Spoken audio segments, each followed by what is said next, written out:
Hey guys, it's layout update time. So it's going to be kind of a short one. I don't have too many changes other than what you can see right here. I've got the curtain. Curtains came in, and so I put them up all around the layout. Looking good. I think I had like 7 packages. I used 6.5 packages. They're like 40, I think 45 by, I don't know, 48 or something like that.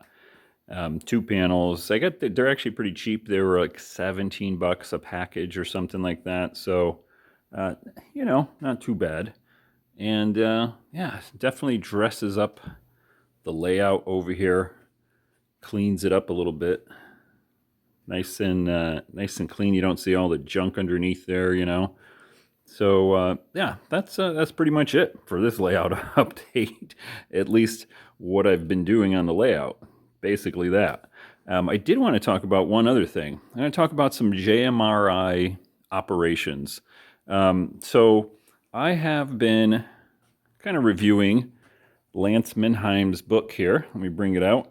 How to Operate a Modern Era Switching Layout by Lance Minheim here. Excellent book. I'll put a link in the description of the video. Highly recommend it if you're going to be doing a switching layout. Definitely great for how to do operations, how to think about how trains actually run, some of the things that happen when a train is doing switching operations. You'll find out why I have the locks if you don't already know.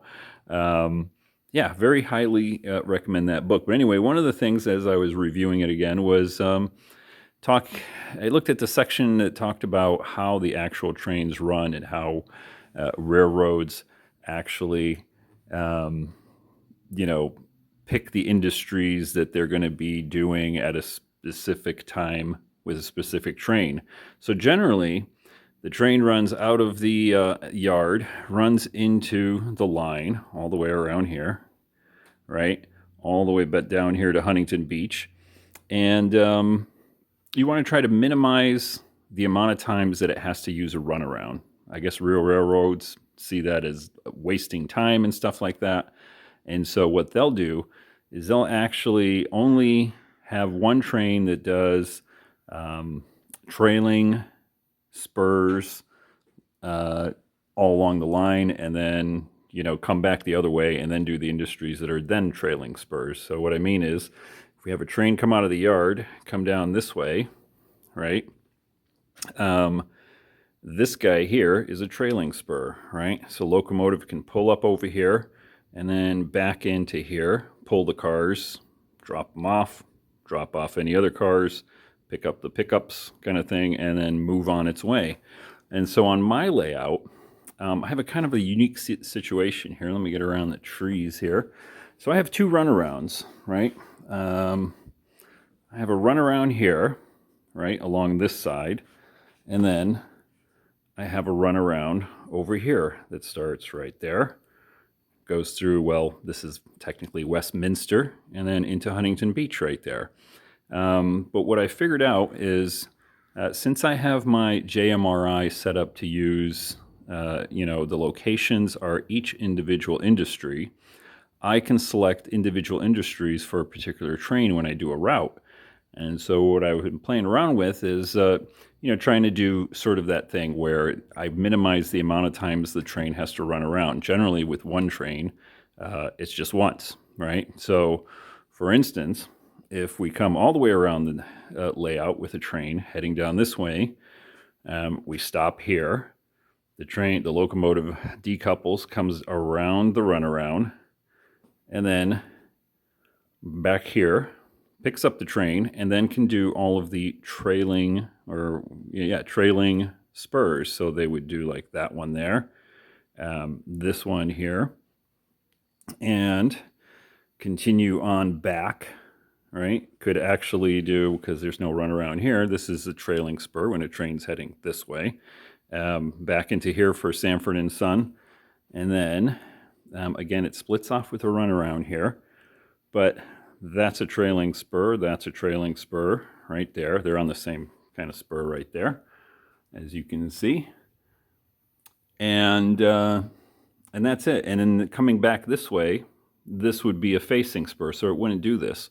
So I've been kind of playing around with how to do this the most efficient way.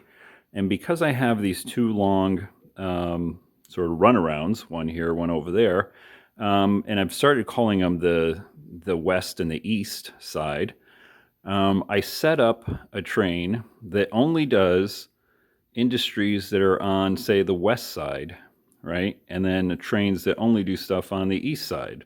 And it seems to be working out pretty good because, you know, for instance, if we call this track right here the west side and this one here the east side, a train will come down all the way over here. Could technically do that one because it's a trailing, right? It actually flows all the way around. I know, hold on. We'll start swinging around here. Again, west side is the far track over here. East side is the nearer track here. Comes all the way over here, and like I said, we'll decouple over here, do one runaround maneuver, and then only handle industries that are on that side of the layout. So it's not going to do this guy over here, because this guy comes off of the east side of the layout, right? So we're only doing west side right now. So we do like that one, and then again, Sanford and Son, and head back, right? And it's kind of interesting because I can fit in one industry, two industry, if we head back all the way over here, three industry if we do Sanford and Son, and then if we continue on the west side here, right, four industry and five industry, although these guys are in the same spur, so it's kind of like 1.5 or something. But anyway, generally do five industries and then head back out. And then the next train that comes out would do the east side, these guys down here, you know, in the same sort of fashion. And just the way the train is set up, or the track is set up, it makes for some interesting trains that I can vary. And yeah, so I'm going to run the next operating session is going to be running just what I described here. We're going to be doing the west side industries over against the backboards, right? And you'll see how that works a little bit clearer, I guess, if I can't describe it that great here. But yeah, it works out pretty good. And kind of the track layout that I have, like I said, basically with having the two long runarounds, which are basically two long main lines, allows me to do that, right? And mix things up a little bit. Just another way of sort of keeping it fresh. You know what I mean? Because sometimes if you just do the same industry or the same train constantly, it can get a little bit boring because you're constantly doing the same thing, right? So this sort of mixes things up a little bit, which is pretty neat. So that's pretty much it for the layout here update. Haven't done anything else other than my nice curtains down here to clean the place up. We'll take a long view here, give you a nice look at that. Just got to do some carpeting over here. Don't mind the floor. That's from the previous owner. This is the garage floor. And for some reason, they had tile over here in this one section. But anyway, we'll get something cleaned up here. It's starting to come together. Definitely a cleaner look. Less distractions going on. Till next time, guys. Take care.